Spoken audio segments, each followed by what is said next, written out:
The main board of the electronic control refrigerator incorporates several test modes. If the refrigerator does not have touchpad temperature controls with 5 or more pads, a diagnostic aid is necessary to perform these tests. Order these parts on your screen and assemble it with the instructions included in the test harness. It is important to note that while these tests are useful, they are not a standalone method for diagnosing problems with the electronic control refrigerators. In this video, we will cover the diagnostic test modes, along with the hands-on testing the technician should perform at the board when applicable. To use the diagnostic aid on a top-mount refrigerator, connect the harness to the J4 connector of the main control board on the rear of the unit. There is a special connector on your test harness for this purpose. Once connected, touch any button of the diagnostic aid. The display will illuminate and show the actual temperature in each compartment. Enter the diagnostic mode by pressing both the freezer colder and warmer pads and the refrigerator colder and warmer pads simultaneously for 3 seconds. Blinking zeros in both displays will indicate the refrigerator has entered diagnostic mode. The 0-2 test checks for communication between the temperature control and main control. The freezer display will show a P for pass or F for fail. The 0-3 test checks for communication between the dispenser control and temperature control.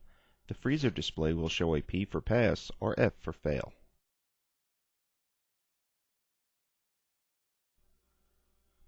The 0-4 test checks for communication between the dispenser control and the main control. The freezer display will show a P for pass or F for fail. The 0-5 encoder test is for units with dial temperature controls only.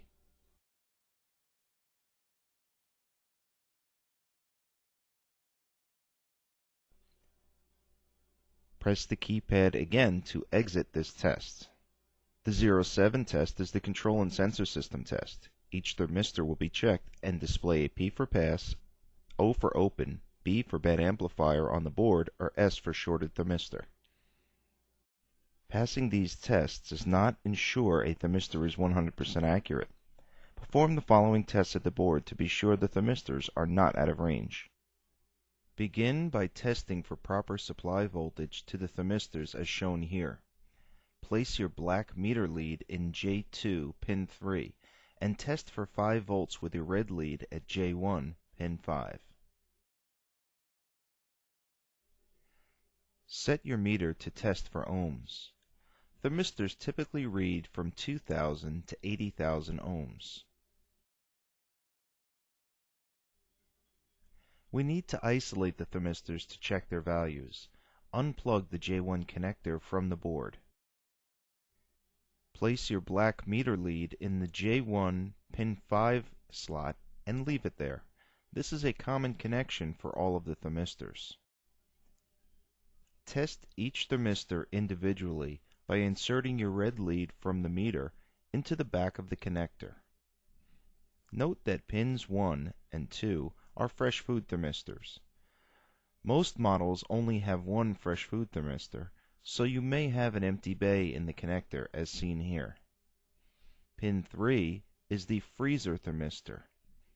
Pin 4 is the evaporator thermistor.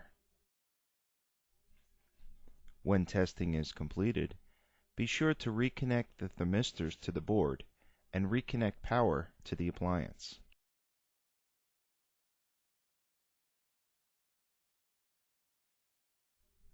Some resistors were found to be consistently out of range.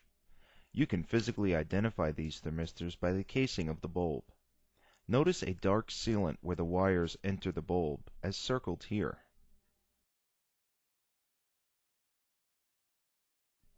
Another indication is that the top of the bulb will have a rounded head. Replace these thermistors with a WR55X10025, the flat top thermistor indicated on the left. To test the accuracy of a thermistor, Place it in a cup of crushed ice with a small amount of water and connect your meter to the thermistor's leads. The water will bring the ice to its melting point of 32 degrees Fahrenheit. At 32 degrees, you will read 16.3 kiloohms. Give the thermistor 3 to 5 minutes in this test to reach that temperature. When replacing a thermistor, strip and twist the wires together as shown here. Then use a WR01X10466 bell connector, stocked specifically at GE for this purpose. Be sure to crimp the connector firmly using the proper tool.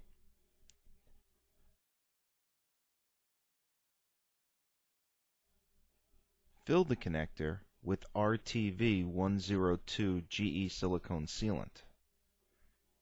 This will ensure a reliable moisture-resistant connection.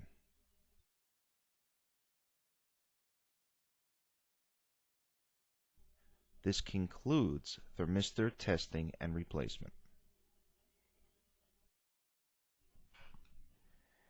The 1-0 test is not applicable to the top mount refrigerator as there is no damper control in these models.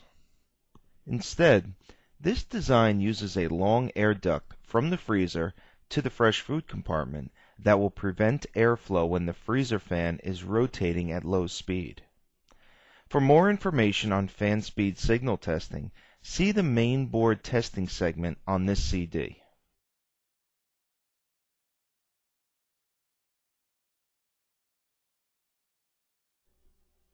The 1-1 test powers on all fan motors. Run this test only on 2002 and newer models.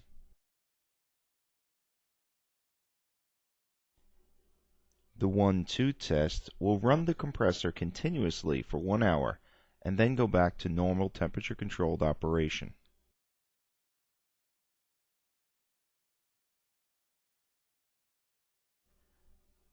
The 1-3 test will engage the pre-chill mode. The unit will return to normal operation on its own. The 1-4 test will toggle the defrost system to the opposite of its current state.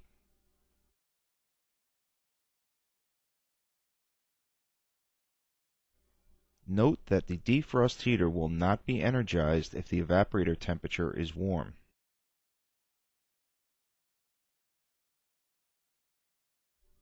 Toggle the defrost system again before advancing to another test. If the defrost heater did not come on, check the resistance of the defrost circuit from the main board. 30 to 50 ohms should be present between the defrost and AC common terminals as shown in this illustration. The evaporator thermistor should also have read higher than 8 kiloohms for defrost to engage. Check for that as instructed in the thermistor resistance testing example shown earlier in this video. The 1-5 test will cause a main board system reset and exit the test mode. The 1-6 test will exit the test mode and cause a temperature control board reset. This concludes diagnostic aid testing.